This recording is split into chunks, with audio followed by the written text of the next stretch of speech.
Irmãos, eu quero convidar você a abrir a palavra do Senhor no Evangelho de João.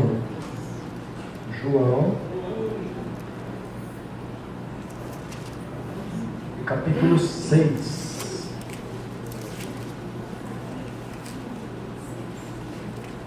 É bacana da aula de batismo, discipulado, que os irmãos que participam, normalmente, na maioria das vezes, são irmãos novos, ou alguns já estão na igreja há algum tempo, mas eles perguntam, têm curiosidade. Hoje nós falávamos com eles a respeito do Evangelho de João. A apostila que foi elaborada, ela traz bastante versículos do Evangelho de João. Porque João, um dos propósitos do livro de João é falar de Jesus Cristo, que Ele é o Salvador da humanidade. Por isso que a gente usa bastante o Evangelho de João. E hoje nós vamos ler João capítulo 6. O capítulo 6 do Evangelho de João tem 71 versículos. Ele é bem grande. E nós vamos ler todos. Não vamos não. Misericórdia, para com isso. Nós vamos ler a partir do versículo 60. Isso, vira aí que eu sei que você estava lá no 1, né? Não falei o versículo? Vai lá, achou 60, diz assim: Muitos, pois, dos seus discípulos, ouvindo isso, disseram: Duro é este discurso, quem o pode ouvir? Sabendo, pois, Jesus em si mesmo que os seus discípulos murmuravam a respeito disso, disse-lhes: Isto vos escandaliza? Que seria, pois, se visseis subir o Filho do Homem para onde primeiro estava? O Espírito é o que vivifica, a carne para nada aproveita. As palavras que eu vos disse são Espírito e vida. Mas há alguns de vós que não creem, porque bem sabia Jesus desde o princípio quem eram os que não criam e quem eram os que havia de entregar. E dizia: Por isso eu vos disse que ninguém pode vir a mim, se por meu Pai lhe não for concedido. Desde então, muitos dos seus discípulos tornaram para trás e já não andavam com ele. Então disse Jesus aos 12: Quereis vós também retirar-vos? Respondeu-lhe, pois, Simão Pedro: Senhor, para quem iremos nós? Tu tens palavra de vida eterna, e nós temos crido e conhecido que tu és o Cristo, o Filho de Deus. Respondeu-lhe Jesus: Não vos escolhi a vós, os 12? E um de vós é um diabo. E isso dizia ele de Judas Iscariotes, filho de Simão, porque este o havia de entregar, sendo um dos 12. Abaixe sua cabeça. Senhor, nós te louvamos, ó Pai, por este momento, nós te louvamos por este instante. Que o Teu Espírito Santo ministre em nós aquilo que o Senhor preparou para hoje. Eu tenho convicção, ó Pai, de que o Senhor tem algo preparado às nossas vidas nesta noite. Tem uma palavra. E eu peço em nome de Jesus que o Senhor dirija a minha vida, que o Senhor faça de mim um instrumento, um vaso, que de fato não eu fale, mas o Teu Espírito Santo fale aos corações que aqui se encontram. Nós estamos desejosos de ouvir a Tua voz nesta noite. Que a bênção do Senhor, a direção do Senhor e a sabedoria do Senhor seja também com o nosso pastor Marcos, em nome de Jesus. Amém, Senhor. Irmãos, o texto que nós acabamos de ler aqui, eu vou me ater. Nós vamos nos ater à questão que fala dos discípulos que deixaram Jesus. Antes disso, eu só quero apenas dizer para vocês, para que ninguém se assuste quando Jesus falou de Judas, né? Jesus sabia qual era a intenção do coração de Judas. Jesus sabia o que passava ali. Claro que se a gente fosse discutir a respeito de Judas, entrar na teologia, se Jesus sabia, então quando ele chamou, por que ele chamou? Ele não poderia ter chamado outro. É uma questão para um outro momento. Mas o que eu quero dar ênfase a respeito de Judas é que o Senhor conhece a intenção dos nossos corações. O Senhor sabe exatamente o que se passa dentro dos nossos corações quando nós estamos sentadinhos no culto, assistindo o culto, quando nós estamos indo à igreja, quando nós servimos ao Senhor, quando nós dizemos que somos crentes, quando nós... O Senhor conhece tudo. O Senhor sabe. Nós não conseguimos enganar a Deus. Nós enganamos ou tentamos, e às vezes conseguimos ou não, as pessoas, aqueles que fazem parte do nosso meio social, seja parentes ou não, mas ao Senhor nós não enganamos. Se você observar o texto aqui, é essa a ênfase que o Senhor quer nos dar nesta noite. Alguns discípulos deixaram a Jesus. Você viu aqui no versículo 66 que diz: desde então muitos dos seus discípulos tornaram para trás e já não andavam com ele. Jesus tinha 12 discípulos, que eram os mais íntimos. Você conhece todos, pelo nome. Mas haviam outros que também eram discípulos, que seguiam a Jesus. Eles eram o próprio nome, o discípulo é aquele que segue o seu mestre. E esses deixaram a Jesus. Os estudiosos afirmam, dizem, alguns motivos pelos quais eles deixaram a Jesus. Alguns falam que eles esperavam, pelo fato da maioria deles serem judeus, eles esperavam que Jesus fosse o Messias que eles aguardavam.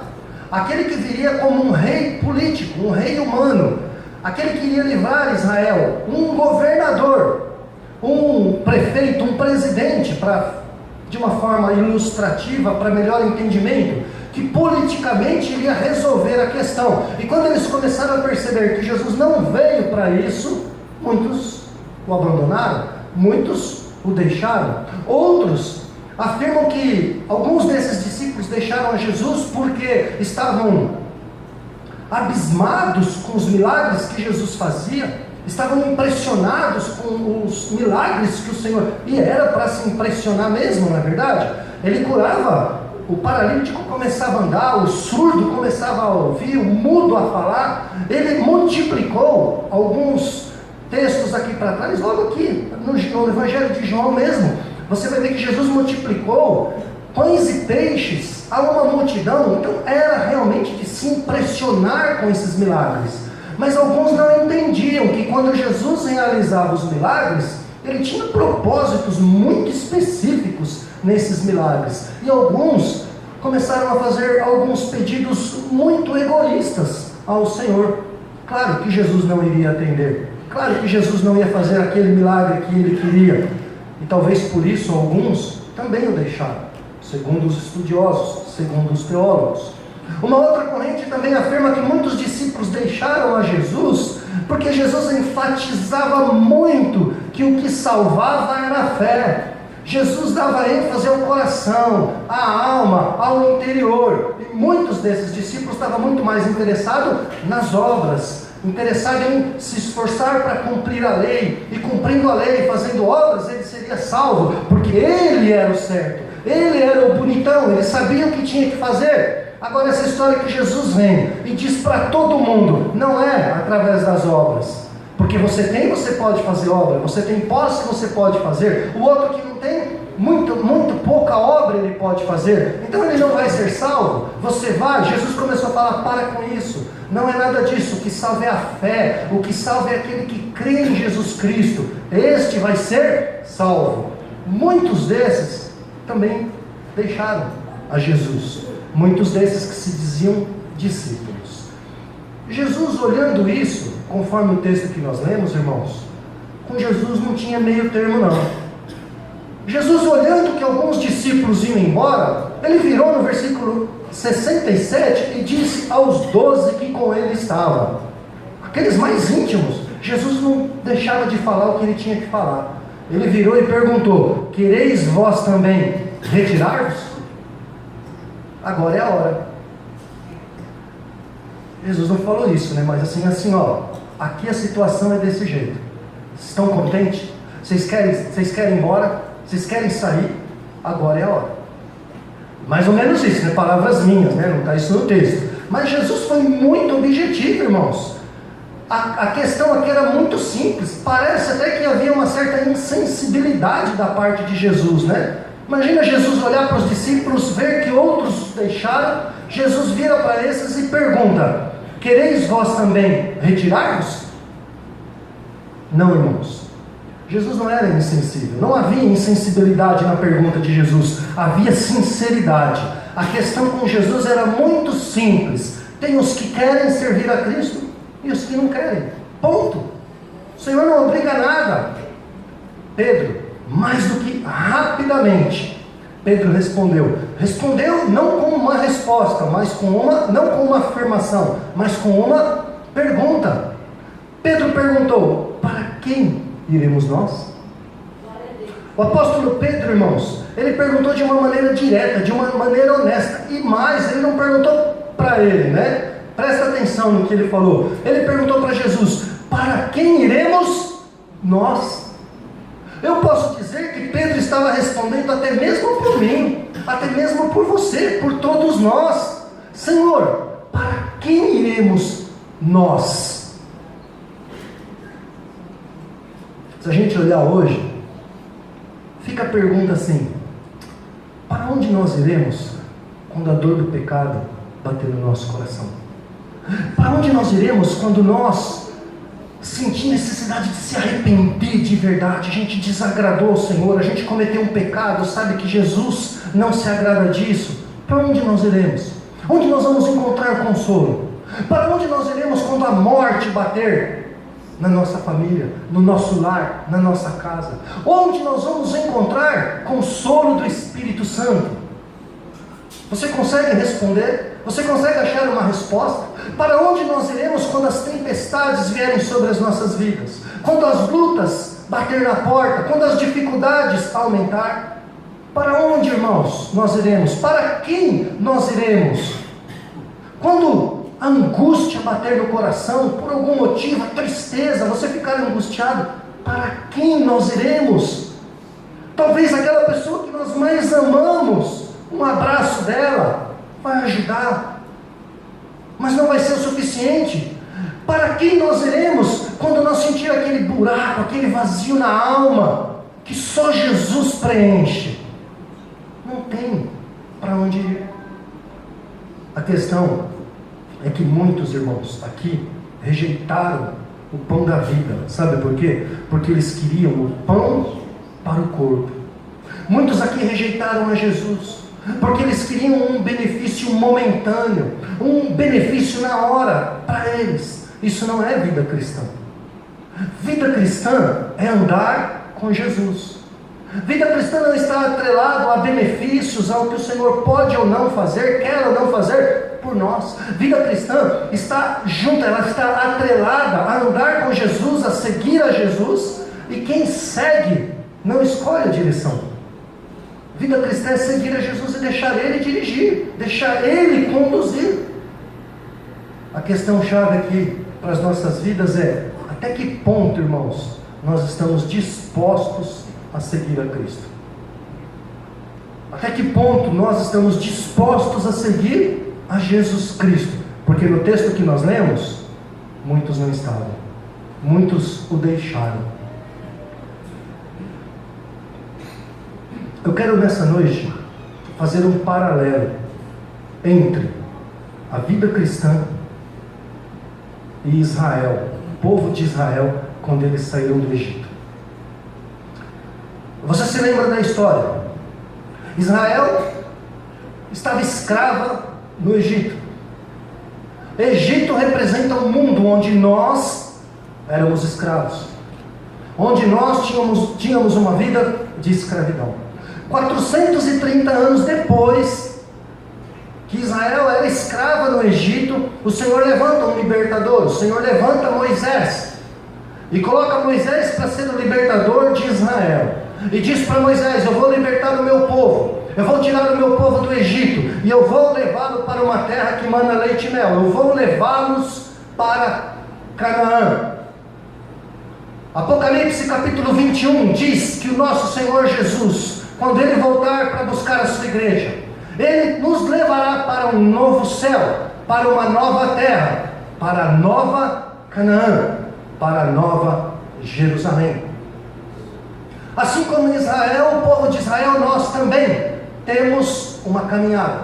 Israel teve o início dessa caminhada a partir do momento em que eles foram libertos do Egito. Ali iniciou a caminhada, e você conhece a história, eu não vou falar a respeito dela. As 10 pragas que o Senhor mandou, cada uma delas.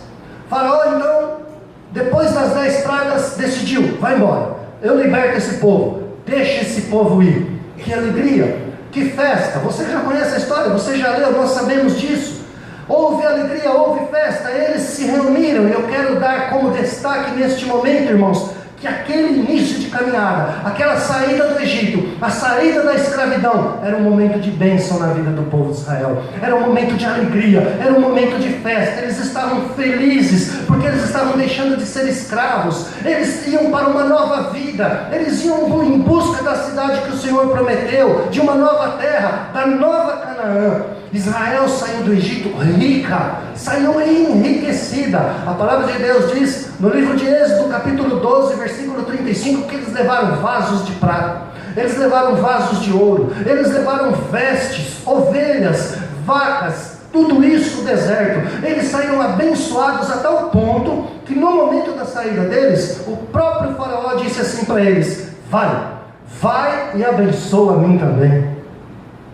Para você ver como eles saíram abençoados. Os egípcios diziam assim para eles: irmãos, vai e leva o que vocês quiserem. Israel foi. Israel saiu do Egito, foi caminhando em direção a Canaã. Aquela noite, aquela saída do Egito, ela é inesquecível para o povo de Israel.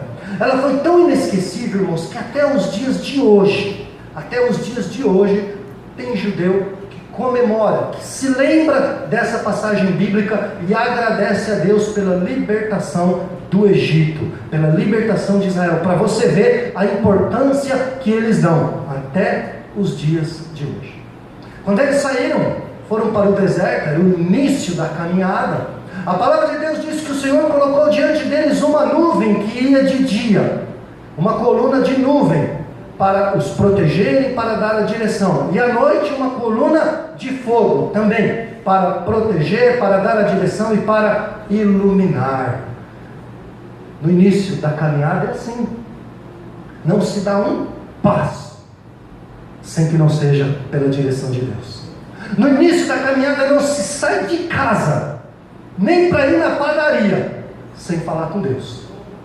No início da caminhada é desse jeito. O Senhor dirige tudo. A gente acorda e sabe: Senhor, esse dia está na tua mão. É mais ou menos o que aconteceu com Israel quando saiu do Egito. Deus dirigia tudo. Eles estavam literalmente dependentes de Deus para tudo. Porém, veio a primeira luta. Após a saída, veio a primeira dificuldade: o Mar Vermelho. Chegaram diante do Mar Vermelho, começaram a esboçar uma reclamaçãozinha. O que Moisés fez? Parou, buscou a direção de Deus e disse assim para o povo de Israel: não temas, ficai quietos, o Senhor pelejará por vós. Glória a Deus. Ponto. Parou tudo, ninguém falou mais nada. Não importa se atrás vinha o exército de Faraó, não importa se na frente tinha o Mar Vermelho, Deus vai pelejar por nós, eu creio. No início da caminhada é assim. Se é assim, tempestade, que isso? Luta. Era o início da caminhada. Eles não sabiam de um detalhe. Hoje nós sabemos porque nós lemos na palavra de Deus. Mas no versículo 4 do capítulo 14 do livro de Êxodo, a palavra de Deus diz, irmãos, que o próprio Deus, veja bem, o próprio Deus endureceu o coração de Faraó para perseguir o seu povo, para que Deus fosse glorificado. Às vezes a gente não entende as coisas que acontecem na nossa vida. A gente reclama, a gente chora, a gente acha ruim, a gente reclama com Deus, a gente reclama com o irmão, com o pastor, e Deus está assim lá falando: eu permiti isso na sua vida, você vai ver o milagre que eu vou fazer na sua vida. Não murmura, não reclama, deixa acontecer, confia. No início da caminhada a gente confia. No início da caminhada, você sabe o que aconteceu? Eles atravessaram o Mar Vermelho, passaram em terra seca, passaram do outro lado, o mar se tornou em duas paredes, uma de cada lado. Quando o exército de Faraó estava no meio do mar, você conhece a história, as águas se fecharam, eles se afogaram e todos morreram. Versículo 31 do capítulo 14 do mesmo livro, a palavra de Deus diz que do outro lado, Moisés e todo o povo começaram a cantar e glorificar ao Senhor. Aleluia, glória a Deus. Eu faria a mesma coisa. Todos nós num livramento desse. Isso é tremendo. Por muito menos que isso, não é verdade? A gente já dá pulos de alegria, a gente já salta de alegria. Foi o que eles fizeram. Aí eles começaram a cantar palavras mais ou menos assim: o Senhor é a minha força. Está lá no livro de Êxodo. O Senhor é a minha salvação, varão de guerra é o nosso Deus. Não, o nosso Deus, com a sua mão, Ele despedaça o inimigo. Totalmente pertinente. Quem é como o nosso Deus? Eles estavam no início da caminhada, vendo as maravilhas e o poder de Deus. Tinha uma mulher, guarda esse nome, o nome dela é Miriam. Eu sei que para o Robinho não vai ter dificuldade, mas guarda esse nome. Miriam foi lá, pegou um tamborim, irmãos, com elas, cantando e dançando. Miriam que começou a fazer isso. Uma alegria, um livramento tremendo. Isso foi no início da caminhada. E nós? E no início da nossa caminhada, quando nós nos convertemos, quando nós aceitamos a Jesus, quando nós entregamos a nossa vida ao Senhor, a gente ia orar todo dia. Todo dia. Acorda e ora, dorme e ora, almoça e ora, janta e ora, toma café e ora, assiste TV e ora. Então faz o que está fazendo, está orando, está falando com Deus, está ligado com o Senhor. Nós, no início da nossa caminhada, irmãos, jejum, tinha irmão aí que a gente tinha que falar: irmão, come alguma coisa, você está um esquálido, se alimenta, não é possível. Ler a Bíblia era um banquete para nós, no início da caminhada. A gente pegava a Bíblia e queria ler tudo, e lia tudo, e eu ia lá e falava com o pastor falava assim para mim: para de ler os profetas, calma, é cedo ainda, você se converteu agora, você tem que ler Salmos, Provérbios, os Evangelhos, vai se acostumando com esses, depois você vai para os profetas. Depois a gente era novo convertido e queria ler Apocalipse, queria entender o que estava na escatologia, queria saber. A Bíblia era um banquete que a gente se deliciava com ela, irmãos. Cultos, só 3 na semana? Para com isso, pastor. Só 3? Terça, quinta e domingo? Que nada. Eu ia no culto de terça, no culto de domingo, no culto de domingo, no culto de jovens no sábado, na vigília no sábado à noite, na visita no manicômio Franco da Rocha no domingo de manhã. Está lá, está na igreja, porque é o início. Quando o pastor estava pregando, você ouvia aleluia, glória a Deus, Deus seja louvado, fala Senhor, fala Deus, atrapalhava o pastor de pregar. Era o início da caminhada, faz parte, é o caminho. E quando a gente pecava, e aí você ia para o culto, o Espírito Santo te confrontava, você dobrava o teu joelho e chorava, mas chorava de verdade. Você se rasgava diante do Senhor. E lutas no início da caminhada? Você passou por lutas no início da caminhada, você passou por problemas, você passou por tempestades, talvez como esteja passando hoje, mas era o início da caminhada, né? Então quando você olhava para a sua luta, para a sua dificuldade, você falava assim: maior é que está em mim do que está no mundo. O Senhor é o meu pastor e nada me faltará. Ele vai abrir a porta, Ele vai suprir. A porta que Deus abre, ninguém fecha. Se Deus é por nós, quem será contra nós? Você falava isso, você se lembra? Nós falávamos, nós estávamos ali junto com o Senhor. Tudo é possível que crê, eu tudo posso naquele que me fortalece. Sabe por quê, irmãos? Porque era o início da caminhada. Assim como Israel. Depois do início, depois de um tempo, vem o meio, vem o durante a caminhada. Talvez aqui hoje, alguns irmãos estão no início, talvez outros estão no meio. Eu não sei, quem vai dizer para você é o Espírito Santo, não sou eu. Mas Israel também estava no meio. Israel também chegou num momento que era durante a caminhada. E durante a caminhada de Israel, irmãos, sabe onde eles estavam? No deserto. Literalmente, eles estavam passando pelo deserto. E deserto, você sabe, deserto é lugar de provação, deserto é lugar de renúncia, porque você é obrigado a renunciar a muitas coisas, você não tem nada lá. Deserto é lugar de tratamento de Deus, é onde Deus vai tratar com as pessoas. Deserto é um lugar onde a bênção, ela é sob medida. Lá o povo de Israel recebia o maná para comer durante o dia, para aquele dia. No deserto a bênção é sob medida. No deserto é tempo, sabe do que? De vencer o diabo.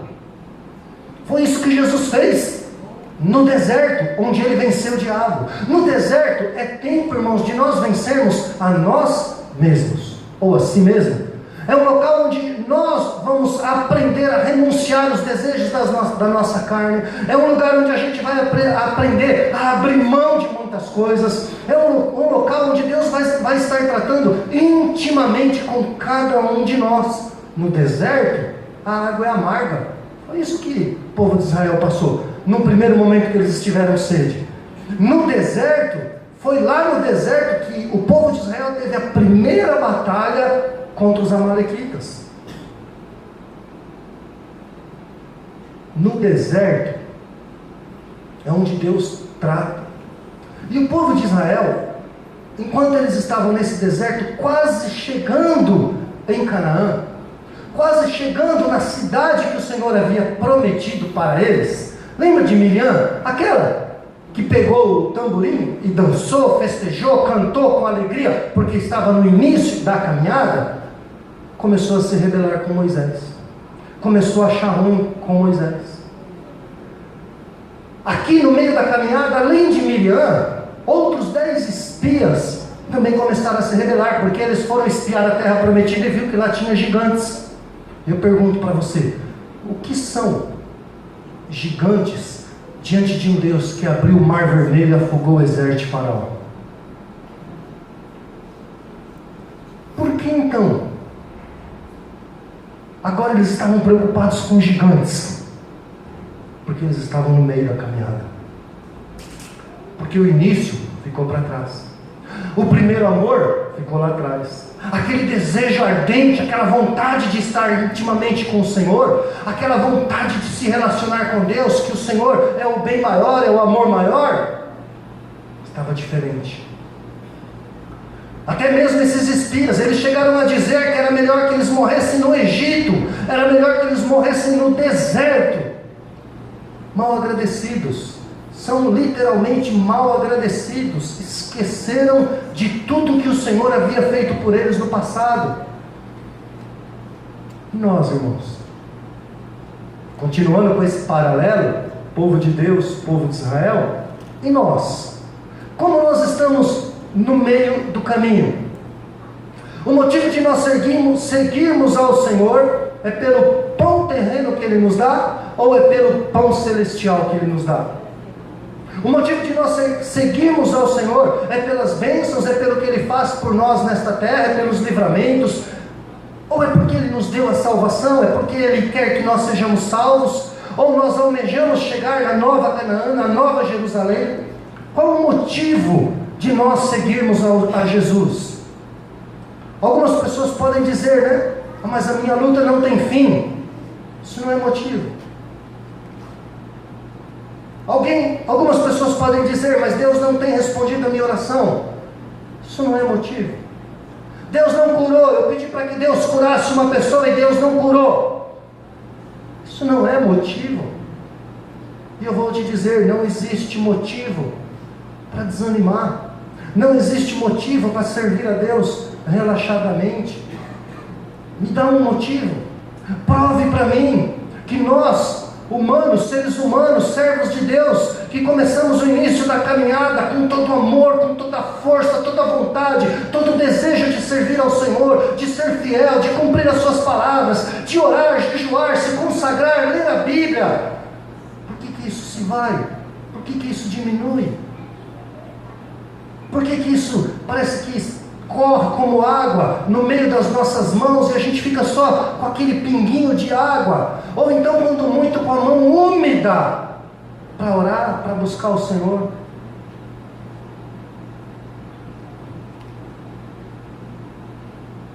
A gente precisa tomar tomar muito cuidado. Porque quando nós estamos, irmãos, no meio do caminho, nós estamos perto da Nova Canaã, mas também nós estamos na mesma distância do Egito. E eu não quero voltar para o Egito.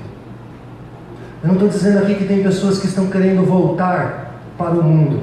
O que eu estou querendo dizer é que quando nós desanimamos, quando nós estamos no meio do caminho, quando nós não temos mais a mesma vontade de orar, de ler a Bíblia, de se relacionar com Deus, de viver intimamente com o Senhor, nós precisamos ficar alertas, atentos, porque nós podemos mudar isso, fazer com que uma maneira que a gente acelere o nosso passo para estar mais perto do Senhor. E se a gente não fizer, tome cuidado, porque você pode voltar para trás como caindo numa ribanceira, vai rapidinho para o Egito, e quando você perceber, você está fora dos caminhos do Senhor. É esse o alerta, é este o perigo para as nossas vidas. Nós, irmãos, não vimos os milagres que Israel viu, é verdade, e que milagre, tremendo, o mar se abrindo, dentre outros. Mas eu quero dizer uma coisa para você, eu estou convicto, apesar de nós não termos visto os milagres que Israel viu, eu posso afirmar que nós temos o que eles não tiveram: o sacrifício perfeito de Jesus Cristo na cruz do Calvário.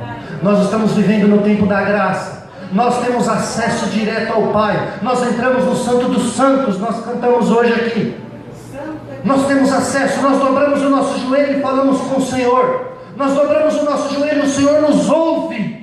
Literalmente é Deus que ouve a sua oração, ela não passa por ninguém.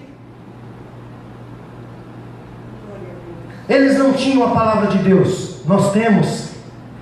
A palavra de Deus estava sendo escrita. Aliás, essas passagens que eu falei a respeito deles, isso foi na tradição, eles escreveram, foi de pai para filho, eles não tinham nada. Nós temos a palavra do Senhor, meus irmãos. E na palavra de Deus está escrito que Deus tirou água da rocha, Ele supre as nossas necessidades.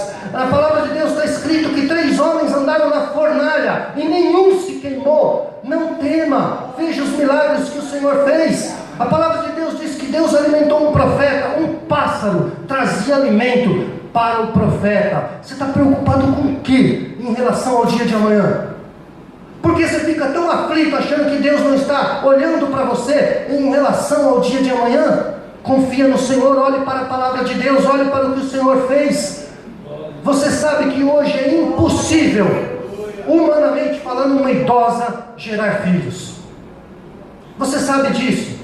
A Bíblia mostra que isso é possível. Isso aconteceu na palavra de Deus. O Senhor multiplicou, acabei de dizer, uns 5 pães e 2 peixinhos, Ele alimentou uma multidão. Olha os milagres que o Senhor fez, que o Senhor realizou. Cego enxergou, mudo voltou a falar, surdo voltou a escutar.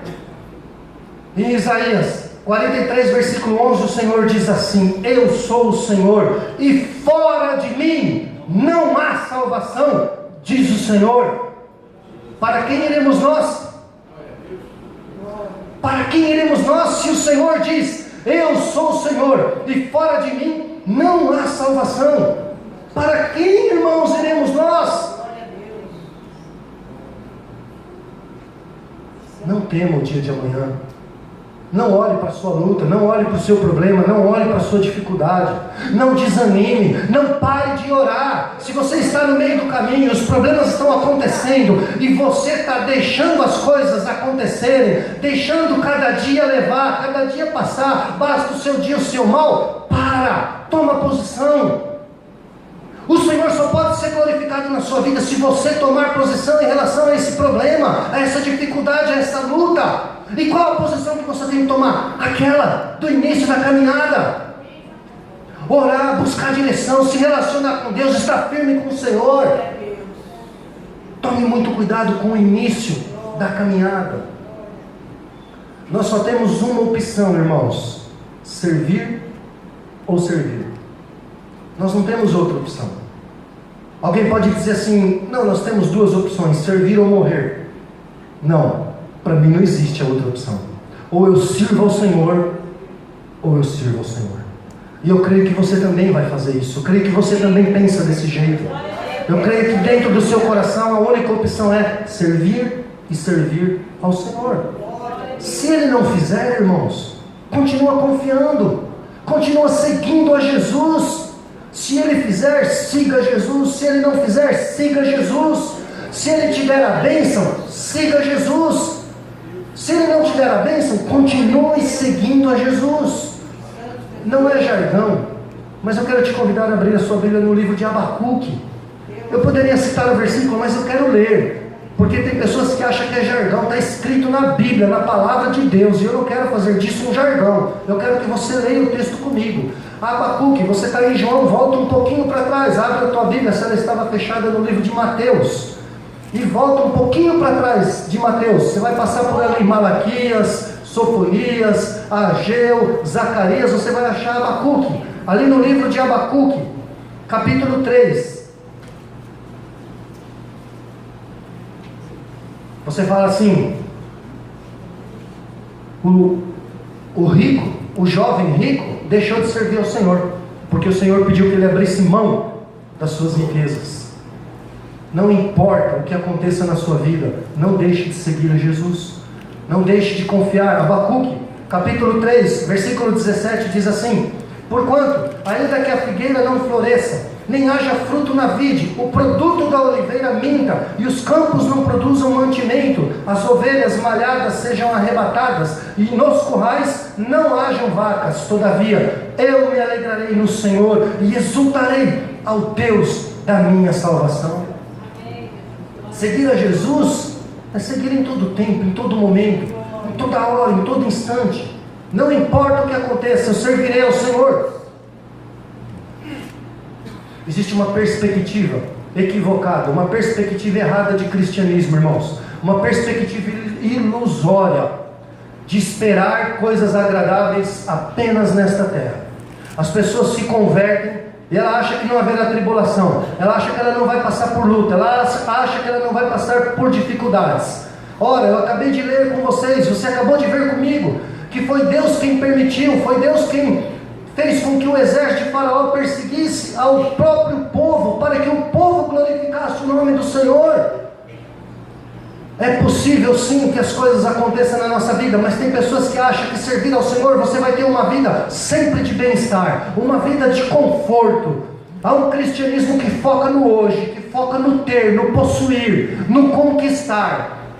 Porém está errado, ele foca no passageiro.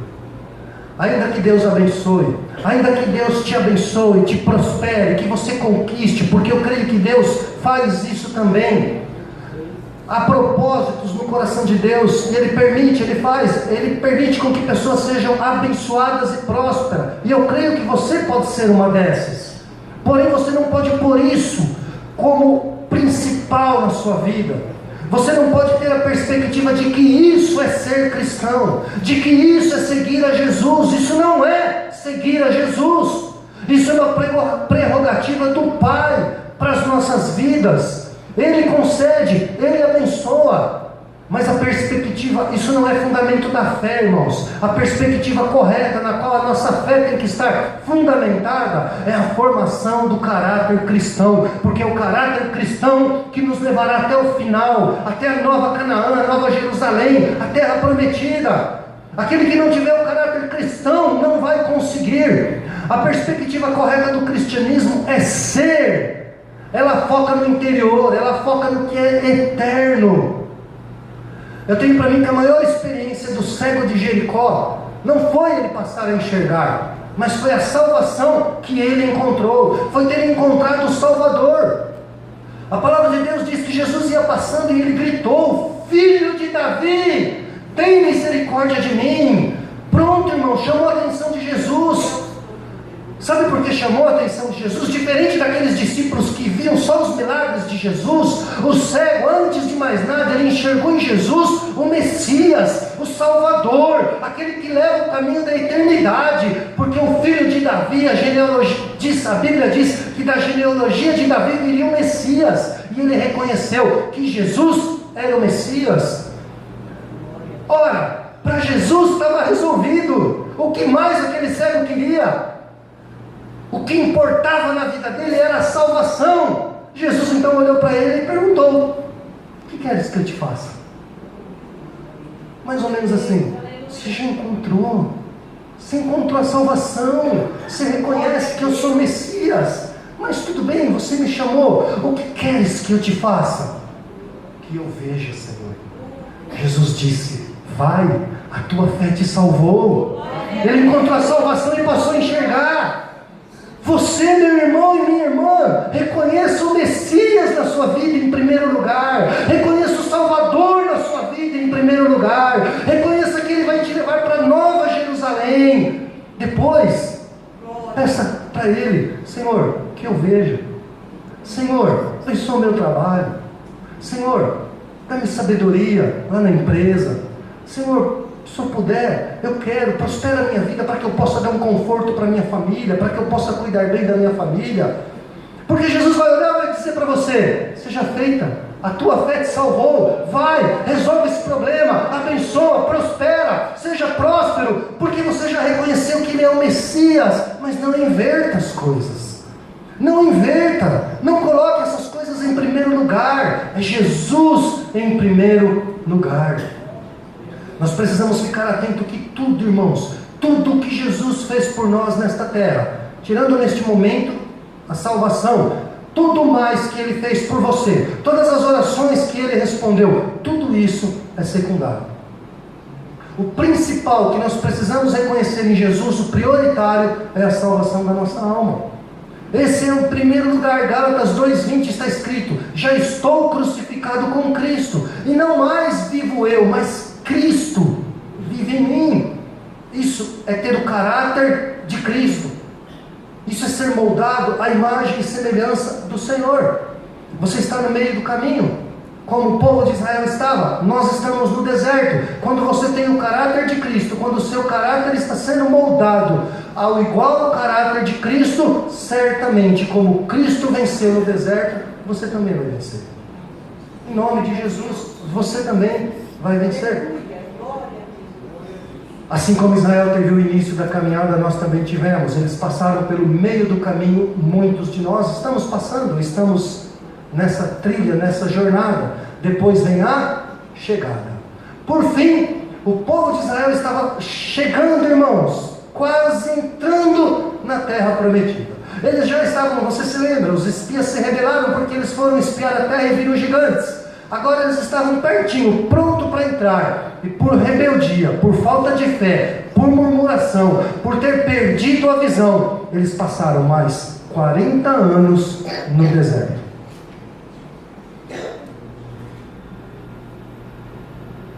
Salmo 95 diz assim: quando os vossos pais me tentaram, ali no início do culto, versículo 9, provaram e viram a minha obra. 40 anos, diz o Senhor. É essa passagem aqui no deserto. O Senhor está se referindo a ela. 40 anos estive desgostado com esta geração.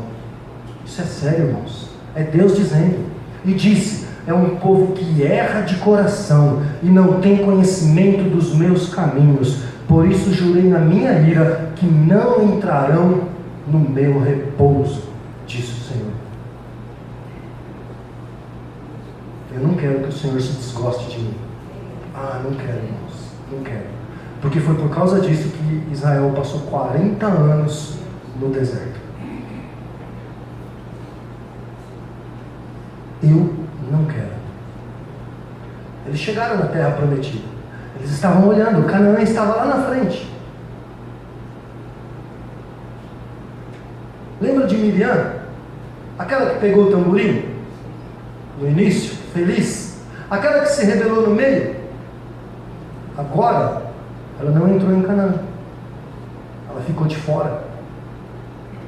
Olha como isso é sério, irmãos. Ela dançou, ela tocou, ela cantou, ela pulou de alegria juntamente com todo o povo. E não somente ela, mas todo aquele povo, com exceção de 2, não entraram na terra. Que adianta ver o milagre?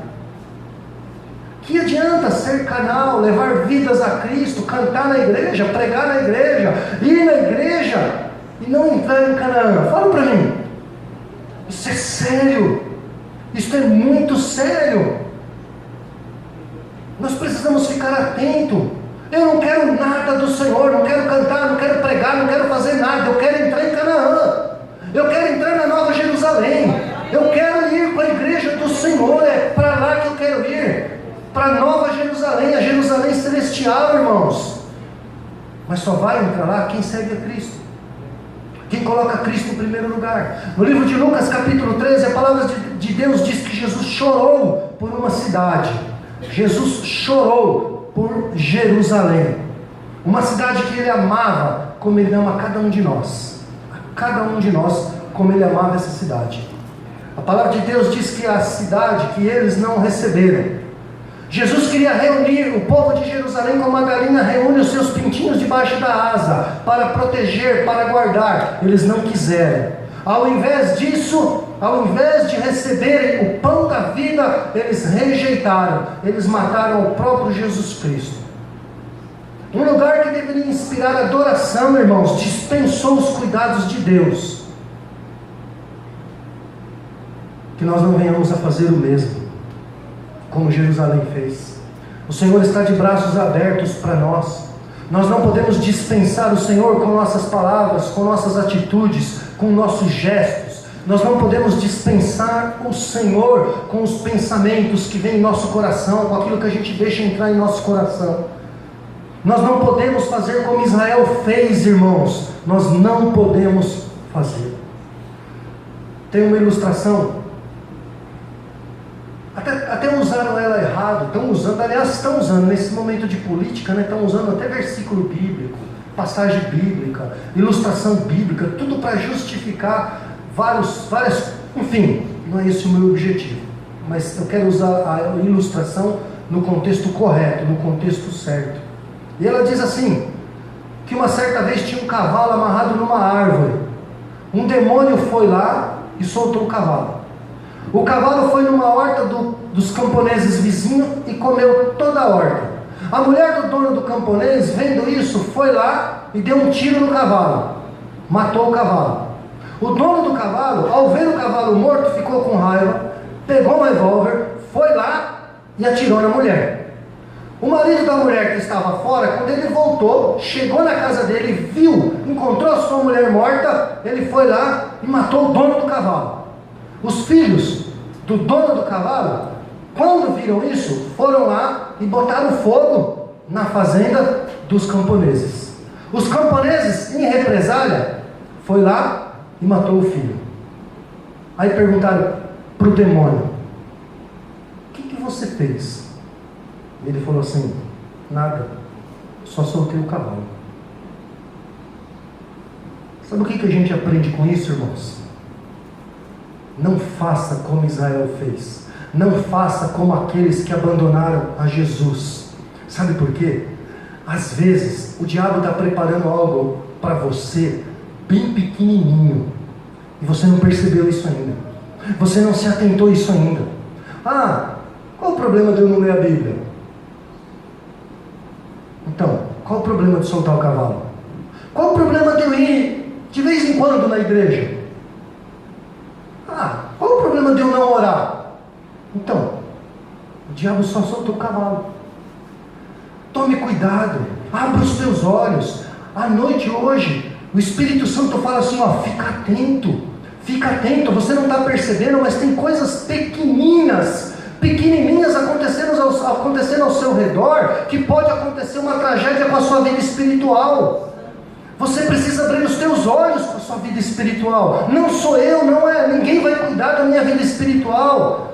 Nós não devemos fazer como Israel. Nós não devemos abandonar a Jesus como aqueles que abandonaram. Mas nós temos que fazer como Pedro, irmãos. Dizer, para quem iremos nós? Está difícil, mas para onde você vai? Para quem você vai? Está chorando, mas para quem você vai?